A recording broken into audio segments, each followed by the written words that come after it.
Iran के महज 12 दिनों के हमलों से इजराइल इतना ज़्यादा खौफजदा हो गया है कि अब उसे अपनी ही सिक्योरिटी यानी आयरन डोम पर भरोसा नहीं रहा।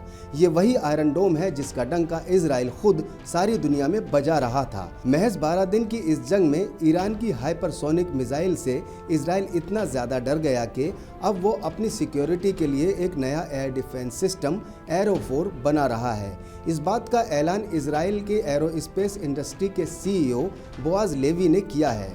बोआज लेवी का दावा है कि ये एरो-4 इजराइल और दुनिया के तहफ़्फ़ुज़ के लिए एक नई उम्मीद साबित हो सकता है।